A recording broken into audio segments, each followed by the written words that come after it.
On December 10th, 2008, Lauren Miller died from the West Nile virus. She was only 13 years old when she was infected and 17 when she passed away. Miller was referred to as a very happy, young, energetic teenager who loved life to the fullest. Then one day she was bit by a mosquito and everything changed in her life. She developed encephalitis shortly after being bit by the mosquito. According to dictionary.reference.com, encephalitis is a condition in which inflammation of the substance of the brain occurs. This is just one of the many stories that I could tell you guys about today. The West Nile virus has claimed many people's lives, but also many more have been able to overcome this virus. Today I will be informing you guys of the West Nile virus. According to MayoClinic.com, the West Nile virus is a virus which is transmitted by mosquitoes that are infected with this virus. I will be giving you guys ways to prevent yourself and the family from getting this virus, the common symptoms that you would notice if you are infected, and also the different types of treatments that would be available to you guys if you are infected.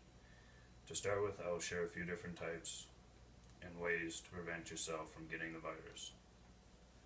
If you're looking for ways to prevent yourself from getting the West Nile virus, you could go on westnile.ca.gov to look up different ways. On this website, there are different steps to help prevent yourself from getting the virus. A couple of the ways that are provided on the website are to wear long sleeve clothing and long pants, to use insect repellent, and to make sure that screens on your house doors and windows do not have any holes in them. By being aware of the different prevention steps that you can take, you'll be able to minimize the risk of you getting the West Nile virus.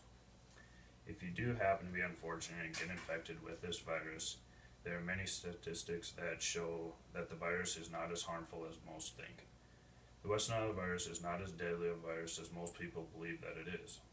In fact, the United States Center of Disease Control and Prevention states that most people, 70 to 80% roughly, who become infected with the virus do not develop any type of symptoms at all, and minor, if any.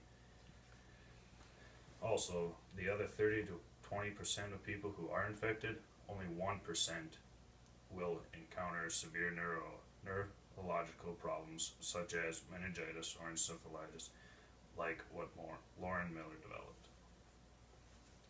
The symptoms of the virus that you should try to be aware of vary in every person that is infected. According to WebMD.com, 80% of people who are infected with the virus will not develop any type of symptoms at all, and minor symptoms if any.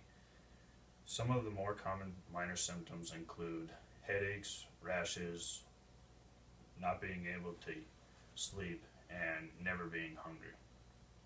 If the symptoms do happen to worsen, you should get medical attention immediately.